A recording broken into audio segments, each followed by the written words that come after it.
প্ৰথম কথা হ'ল আমি আপোনালোকৰ অৱগত আছে যোৱা আপোনাৰ 15 দিন আগতে মই এটা ঘোষণা কৰিছিলোঁ আনফৰ ফাউণ্ডেশ্যনৰ পৰা মই 1 কোটি টকা অসম জম্মু আমাৰ সহায়ত দিম। আজি আমি এই ৱাদা যিটো কৰিছিলোঁ 25 লাখ টকাৰ খাদ্য সামগ্ৰী 31 লাখ টকা মিনিমাম হ'ব খাদ্য সামগ্ৰী আমি দি পঠুৱাইছিলোঁ। এতিয়া আমি আহি পেলাই ইয়াত বিবেচনা কৰিছোঁ যে ইয়াত আমি মানুহক যদি আমি পইচাটো একাউণ্টত দিলে ভাল হ'ব। তেতিয়াও মই কৈছিলোঁ কাৰণ মানুহৰ প্ৰয়োজন কি আছে মানুহে বেছি বুজি পাব। সেইকাৰণে প্ৰয়োজন সবকে আমি কি কৰি আছোঁ 7,000, 5,000 আৰু 10,000 টকা এটা স্তৰ বনাই দিলোঁ আমি একটা ক্ৰাইটেৰিয়া বনালোঁ আমি দি যাম। এতিয়া কথা হ'ল আপোনাৰ ভাৰতীয় জম্মু আমাৰ সভাপতি হজৰত মৌলানা আৰশাদ মনি সাহেবে মোক ফোন কৰি ক'লে যে আমি অল ইণ্ডিয়া জম্মুতৰ পৰা আমি আৰু 1 কোটি টকা দিম। তুমি যিভাৱে তুমি বিতৰণ কৰি আছা 10,000, 5,000, 7,000 টকা এনেকুৱা প্ৰত্যেক একাউণ্টত ডকুমেণ্ট সহ আমাক লাগিব, আমি একাউণ্টৰ পৰা পইচা দিম। এতিয়া আমাৰ 30জনীয়া টিমে যোৱা 10 দিনৰ পৰা ছাৰ্ভে কৰি আছে।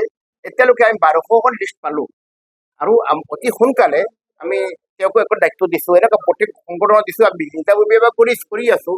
আৰু এটা কথা যে মানুহে নেভাবে যে মানুহে পইচা কোনে যি মানুহৰ প্ৰাপ্য তাৰ নিজৰ একাউণ্টত যাব পইচা 10,000 টকা হওক, 5,000 টকা, 7,000 টকা, টোটেল আমি 2 কোটি 25 লাখ 1 কোটি 25 লাখ আপোনাৰ ইয়াৰ ফাউণ্ডেশ্যনৰ পৰা যাব আৰু 1 কোটি টকা আপোনাৰ অল ইণ্ডিয়া জম্মুত সভাপতি মৌলানা আৰশাদ মনি সাহেবৰ তেওঁৰ অল ইণ্ডিয়া জম্মুতৰ একাউণ্টৰ পৰা ইয়াত আহিব। সেইকাৰণে মই আপোনাৰ অসমত এই উজনি অসমত এইটো অৱস্থা মই দেখি পেলাই বহুত বেছি মৰ্মাহত। মই নহয়, গোটেই ভাৰতত নহয়, অল ইণ্ডিয়া নহয়, গোটেই ৱৰ্ল্ডৰ মানুহে অসমখন চাই আছে। এনেকুৱা অৱস্থা মইতো মোৰ সৰুৰ পৰা আজিলৈকে দেখা নাই। মই কিমান লাখ লাখ ঘৰ মানুহ এফেক্ট হ'ল, কিমান মানুহ মৰিলে। কালি মই এটা ল'ৰা আহিল 7 বছৰীয়া ল'ৰা, ইমান দুখ লাগিল, মই চকু পানী এনেই ওলাই গ'ল। মোৰ দেউতা নাই, 8 দিন আগতে মোক কথা মই 50,000 টকা এটা দিছোঁ, ডাঙৰ ইছ্যু নহয়।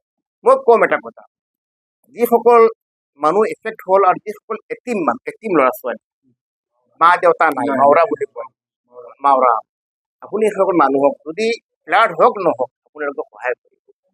কাৰণ এটা দেউতা ঢুকোৱাৰ পিছত মানুহজন ল'ৰাবিলাক কি যে হয়, এই ঘৰৰ মেইন গাৰ্জেন নাথাকিলে অৱস্থা বেয়া হয়। আমাৰ মানুহে কি কয় মৰাৰ পিছত 4-5 দিন লগত যায় আহে, পিছত যে এই মাইকী মানুহৰ কি হৈ আছে, এই ল'ৰাবিলাকৰ অৱস্থা কি হৈছে কোনো নেচায়। আমি মানুহৰ বাবে আমি সমাজ সেৱাৰ কাৰণে আমি আহিছোঁ। আমি পলিটিকেলৰ কোনো আমি পলিটিক্স নাই আমাৰ, আমি পলিটিক্সৰ পৰা বহুত দূৰত নিজাববীয়া, আমি কোনো পলিটিক্স নকৰোঁ। আমি সমাজৰ কাৰণে সদায় কাম কৰি যাম। আজি আপোনালোকক মই আশ্বাস দিছোঁ, আজি মই আকাশ শইকীয়াৰ লগত মই কথা দিলোঁ যে আপোনালোক যেতিয়া কোনো মানুহ বিপদত পৰিব, মই সমাজ সেৱক, মই ডুবাই থাকোঁ, ক'ত থাকোঁ, মোৰ ফাউণ্ডেশ্যনৰ পৰা মোক ক'ব এইজন মানুহ মহিলা বিপদত পৰিছে, তেওঁৰ আপোনাৰ হাজবেণ্ড নাই, এই ল'ৰাটোৰ পইচা আপোনাৰ দেউতা নাই, আপোনাৰ মোক খালি ক'ব, মোক মানুহজনৰ কেঞ্চাৰ হৈ গ'ল, মই যিমান পাৰোঁ আপোনালোকক সহায় কৰি যাম ইনশাআল্লাহ।